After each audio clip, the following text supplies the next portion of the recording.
Hello ସାଙ୍ଗମାନେ, ଆସିଗଲା air force Indian air force ତରଫରୁ ନିଯୁକ୍ତି। ଦେଖନ୍ତୁ 2026 କେବଳ 10th ପାସ୍ କରିଥିଲେ ଆପଣମାନେ ଏଇ ଜବ୍ ପାଇଁ ଏଲିଜିବୁଲ୍ ହୋଇପାରିବେ। 10th ପାସ୍ କେବଳ, ଆଉ ମାତ୍ର ଗୋଟିଏ ପରୀକ୍ଷାରେ ଚାକିରି, ମାତ୍ର ଗୋଟିଏ ପରୀକ୍ଷାରେ ଚାକିରି, କେବଳ ଗୋଟିଏ ରିଟିନ୍ ଟେଷ୍ଟ ହେବ ଆଉ ଡକୁମେଣ୍ଟ ଭେରିଫିକେସନ୍ ରହିଲା ପରେ ଏଇ ଚାକିରିଟି ମିଳିପାରିବ। ଦରମା କହିବାକୁ ଗଲେ 18ରୁ 56,900 ପର୍ଯ୍ୟନ୍ତ ଅଛି। ଭଲ ସାଲାରୀ ରହିଛି। ଦେଖନ୍ତୁ ଭଲ ସାଲାରୀ ରହିଛି। ଆଉ କେଉଁମାନେ ଆବେଦନ କରିପାରିବେ ଦେଖନ୍ତୁ, ଉଭୟ ମହିଳା ଏବଂ ପୁରୁଷ ଦେଖନ୍ତୁ ଉଭୟ ପୁରୁଷ ଏବଂ ଉଭୟ ମହିଳା ଆପ୍ଲାଏ କରିପାରିବେ। ଲାଷ୍ଟ ଡେଟ୍ ହେଉଛି ଆମର 27 ଜୁଲାଇ 2026। ଦେଖନ୍ତୁ ଡେଟା ତ ଷ୍ଟାର୍ଟ ହୋଇସାରିଛି। ଆପଣମାନେ ଆଉ ଡେରି କରନ୍ତୁ ନାହିଁ, ଏ ଜବ୍ରେ ଆପ୍ଲାଏ କରିଦିଅନ୍ତୁ। ଆସନ୍ତୁ କେମିତି ଆପ୍ଲାଏ କରିବା, ଆସନ୍ତୁ ଏଥିରେ ଏଇ ଭିଡ଼ିଓରେ ଡିଟେଲ୍ସ ଦେଖିପାରିବା। ସାଙ୍ଗମାନେ କୌଣସି ଏକ ୱେବ୍ ବ୍ରାଉଜରକୁ ଆସିକି ଟାଇପ୍ କରିବେ ଓଡ଼ିଶା ଜବ୍ ପୋଷ୍ଟ।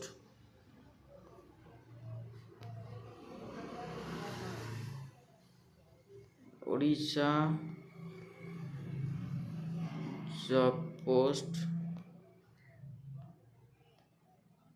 .in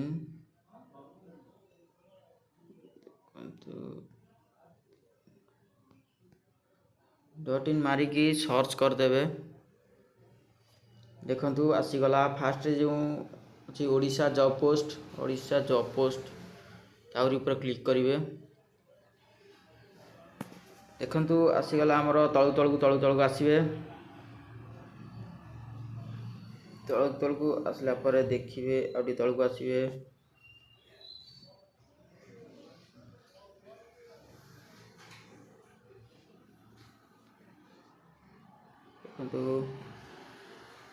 ଦେଖନ୍ତୁ ଲେଖା ହେଇଛି Indian air force MTS requirement 2026।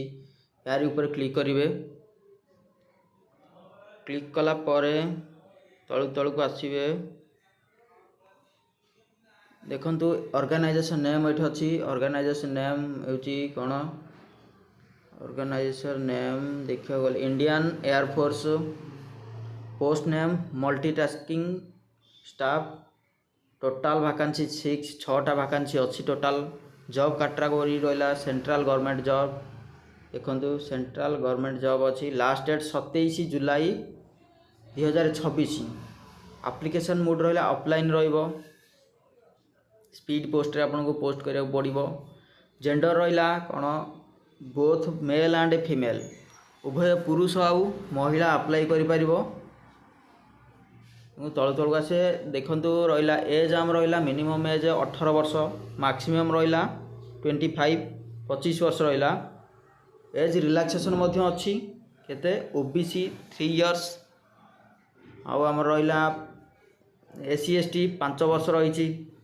PWBD ରହିଛି ଆଜ୍ ପର୍ ଗଭର୍ଣ୍ଣମେଣ୍ଟ ରୁଲ୍ସ। ଆଉ ex serviceman as per government. ଦେଖନ୍ତୁ department candidate as per government rules.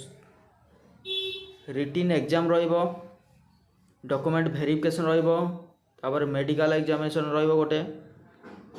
ତାପରେ ତଳକୁ ଆସିବେ। ସବଜେକ୍ଟ କ'ଣ ରହିଲା? ଜେନେରାଲ୍ ଇଣ୍ଟେଲିଜେନ୍ସ ରିଜନିଂ ପଡ଼ିବ, ନ୍ୟୁମେରିକାଲ୍ ଆପ୍ଟିଚ୍ୟୁଡ଼୍ ପଡ଼ିବ, ଜେନେରାଲ୍ ଇଂଲିଶ ରହିବ, ଜେନେରାଲ୍ ଆୱାରନେସ୍ରୁ ପଡ଼ିବ। ଏକ୍ଜାମ୍ ଡିଟେଲ୍ସ କ'ଣ? ମୋଡ଼୍ ରହିବ କ'ଣ? ଅଫଲାଇନ୍ରେ ରହିବ। ଟୋଟାଲ୍ ମାର୍କ ଆମର ରହିବ କେତେ ନା 100 ମାର୍କର। ଡ୍ୟୁରେସନ୍ 2 ଘଣ୍ଟା ଭିତରେ। Question paper language English and Hindi. ଇଂଲିଶରେ ରହିବ ଆଣ୍ଡ ହିନ୍ଦୀରେ ବି ରହିବ। ଆଉ ରହିଲା ଆମର notification release date 2026 June 2026, 27 June 2026। Application start date 27 June 2026ରୁ ଲାଷ୍ଟ ଡେଟ୍ ରହିଲା 27 ଜୁଲାଇ 2026 ପର୍ଯ୍ୟନ୍ତ। ଡେଟ୍ ତ ଷ୍ଟାର୍ଟ ହୋଇଯାଇଛି। ଆପଣମାନେ ଡେରି କରନ୍ତୁନି, ଆପ୍ଲାଏ କରନ୍ତୁ। ଦେଖନ୍ତୁ ମନ୍ଥଲି ସାଲାରୀ ରହିଲା 18,000ରୁ 56,900 ପର୍ ମନ୍ଥ ପର୍ଯ୍ୟନ୍ତ। ଗୋଟେ ମାସକୁ କେତେ ପାଇବେ? 18,000ରୁ 56,000 ପର୍ଯ୍ୟନ୍ତ ବଢ଼ିବ। ଲେବୁଲ୍ ରହିଲା ଦେଖନ୍ତୁ 6th central pay commission. Level 1 रहिबो।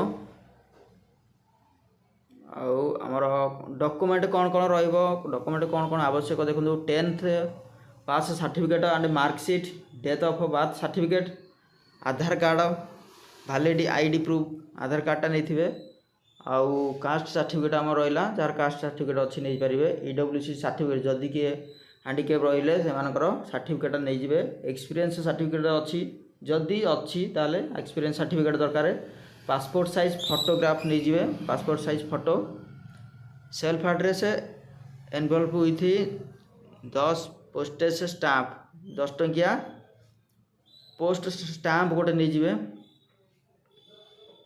देखु ओबीसी 3 वैकेंसी हाउ मेनी देखु ये टोटाल वैकेंसी 6टा कौन कौन अच्छी, रिजर्वेशन अच्छी 3टा अच्छी, जनरल आउ ओबीसी आमर 2टा,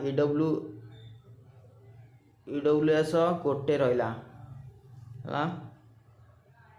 देखु डाउनलोड तलू तलू आसवे ये पोस्टाल आड्रेस रे को आड्रेस पठेबे, देखु ये टोटाल द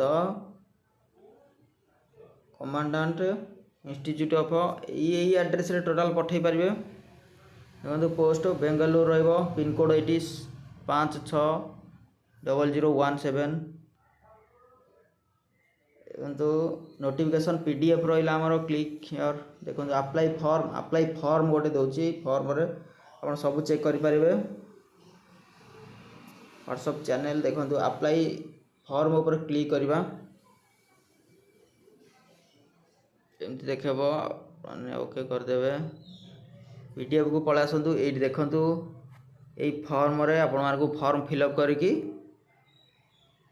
आपण स्पीड पोस्ट करें। एप्लिकेशन फॉर्म रहा ये रहा, पासपोर्ट साइज कलर फोटो लगेदेवे, पोस्ट नेम को पोस्ट अप्लाई करेंगे सीटा लिखिए, नेम ऑफ कैंडिडेट ना लिखिदेवे, ये फादर्स नेम लिखिए, तले तले डेट ऑफ बर्थ लिखिदेवे, ईयर मंथ डेट एज आज लास्ट डेट देखु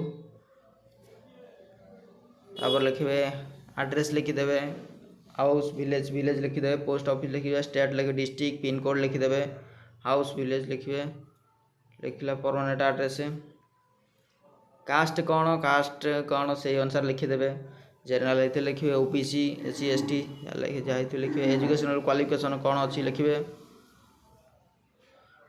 एक्सपीरियंस सर्टिफिकेट जदि अच्छी लिखिए, तापर एमती सब पूरण करिकी रिसीप्ट ऑन तो एक्सेप्टेड रिजेक्टेड देखो for official only, Etah official signature of candidate गोटे सिग्नेचर रहिबो, डेटा पूरण करेंगे ओके देकी देखो पकईकी यही एड्रेस रे जो एड्रेस देखुले से एड्रेस रे पोस्ट करदेवे, बैक करदेवे, करदेला